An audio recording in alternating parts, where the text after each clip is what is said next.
बोलो विष्णु भगवान लक्ष्मी माता की जय।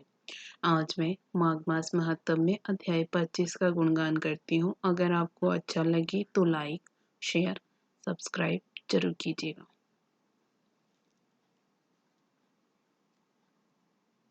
पिशाच कहने लगा कि हे मुनि, केरल देश का ब्राह्मण किस प्रकार मुक्त हुआ, यह कथा कृपा करके विस्तार पूर्वक कहिए। देवदूती कहने लगा, केरल देश में वाशु नाम वाला एक वेद पारंगत ब्राह्मण था।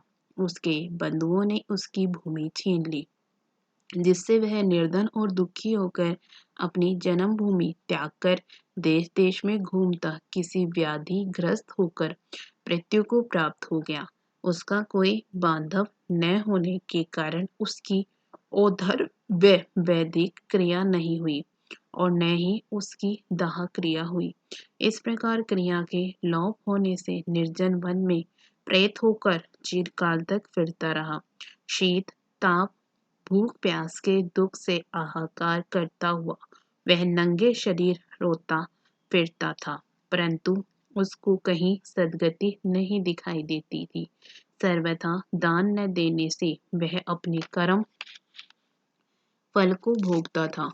जो लोग अग्नि में आहुति नहीं देते, भगवान का पूजन नहीं करते, आत्मविद्या का अभ्यास नहीं करते, अच्छे तीर्थों से विमुख रहते हैं, जो दुखी लोगों को सुवर्ण, वस्त्र, तांबुल, रतन, फल तथा जल नहीं देते तथा छल कपट से जीविका प्राप्त करने वाले, दूसरों तथा स्त्रियों का धन हरने वाले, पाखंडी, कुटिल, चौर, बाल वृद्ध तथा आतुर और स्त्रियों पर निर्दयता करने वाले, आग लगाने वाले, विष देने वाले, झूठी गवाही देने वाले, कुमार्ग पर चलने वाले, माता पिता, भाई बहन, संतान तथा अपनी स्त्री का त्याग करने वाले, जो सब तीर्थों में दान लेते हैं, पालन करने वाले, स्वामी को त्यागने वाले, गौ तथा भूमि के चोर, वेदों की निंदा करने वाले, वृथा द्रोह करने वाले, प्राणियों की हिंसा करने वाले, देवता तथा गुरु की निंदा करने वाले, यह सभी बारंबार प्रेत, पिशाच, राक्षस तथा बुरी योनियों में जन्म लेते हैं। अतएव बुरे कर्मों से बचकर धर्म के कार्य तथा यज्ञ, दान और तप आदि करने चाहिए, क्योंकि कर्म फल अवश्य में मिलता है।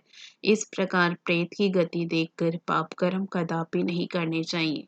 ब्राह्मण कहने लगा कि सह प्रकार उस केरल ब्राह्मण ने उस पर्वत पर अधिक समय व्यतीत करके एक मार्ग में एक पथित को देखा, जो 2 गगरियों में त्रिवेणी का जल लिए हुए था, आनंद पूर्वक भगवान के चरित्र का गान कर रहा था। प्रेत ने उसका मार्ग रोककर कहा कि तुम डरो मत, इस गगरी का जल मुझको पिलाओ, नहीं तो मैं तुम्हारे प्राण ले लूंगा। देवदूती कहने लगा कि उसको देखकर पथिक कहने लगा कि दुखी, दुर्बल, नंगे, मुरझाए हुए तुम कौन हो, जो पैरों से पृथ्वी को स्पर्श न करके चलते हो? तुम्हारा उदर मांस रहित है। लोमश जी बोले। प्रेत यह वचन सुनकर कहने लगा कि मेरे ऐसा होने का कारण सुनो। मैंने कभी ब्राह्मणों को दान नहीं दिया, अत्यंत लोभी, क्रियाहीन, दूसरे के अन्न से पलने वाला और अकेला मिठाई खाने वाला था। मैंने कभी किसी को भिक्षा नहीं दी, न दूसरे के दुख से दुखी हुआ। प्यासे प्राणियों को मैंने कभी जल नहीं पिलाया।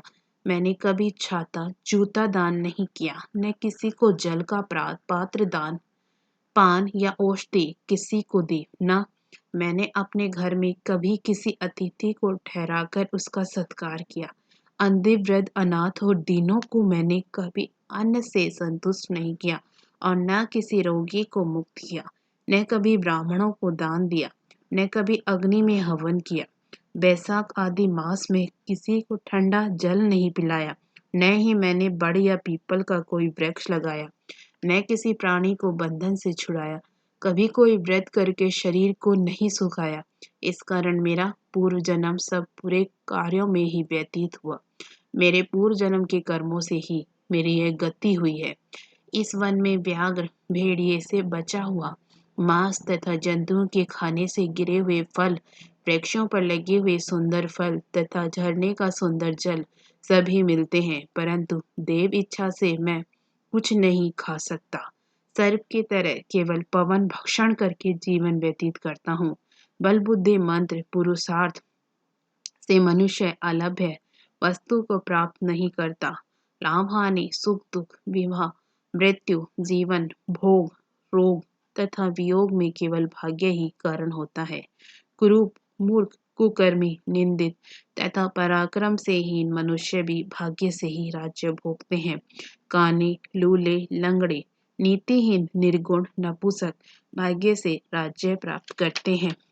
पर्वत पर भी बलवान राक्षस पिशाच रहते हैं, जिनमें से कभी-कभी कोई-कोई कहीं-कहीं वन में फिरते हुए अपने कर्म के अनुसार अन्न जल प्राप्त करते हैं, परंतु आपको उनका भय नहीं होना चाहिए, क्योंकि धर्मात्मा पुरुषों की उनकी पवित्रता ही रक्षा करती है।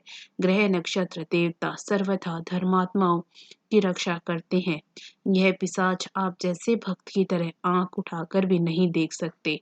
जो नारायण की भगवान की भक्ति से पवित्र रहता है, उसको प्रेत पिशाच पूतना कोई बाधा नहीं दे सकते।